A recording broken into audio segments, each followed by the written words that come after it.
I'm ready to sell my house, so what should I expect? I'm Nicole in HTX. I'm a licensed residential real estate broker in Houston, Texas, and I want to help you understand the real estate process. So when you have an agent list your home for sale, they're going to have you sign a listing agreement, and each state is different. I'm going to talk about the Texas listing agreement, and you'll definitely want to read through that document, and if there's anything you don't understand, get with an attorney. I'm just going to talk about a couple highlights to make sure that you really understand, so that you know what to expect and what's going to be happening during this listing. So the first thing I want to touch on is exclusion. So I know it's a little bit tiny, but just wanted to have something for you to reference.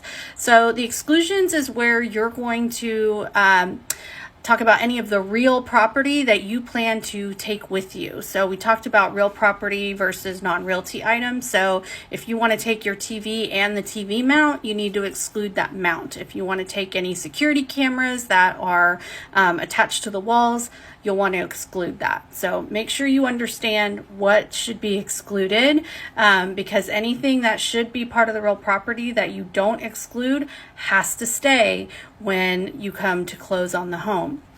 The other thing you'll want to check is other fees and reimbursable expenses. So some agents will put things here.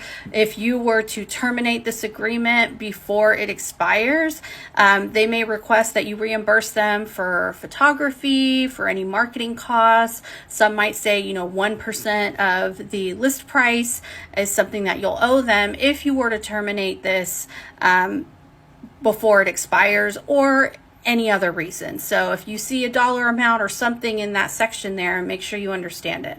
The other thing to look at is the protection period. So this could be anywhere from 30 to 90 days, maybe months. See how long that is, and understand that what the protection period is if you go ahead and you terminate, or the listing expires for whatever reason, you're not going to be working with this agent anymore to list your home. If a buyer comes after that listing is terminated and says, hey, I want to buy your house, I saw it was on the market, but now it's gone, but we're interested. If you sell that house within that protection period, then that agent is entitled to the commission. So make sure you understand that and what it is you're going to do once that listing terminates. Let's go to part 2 where I can wrap up.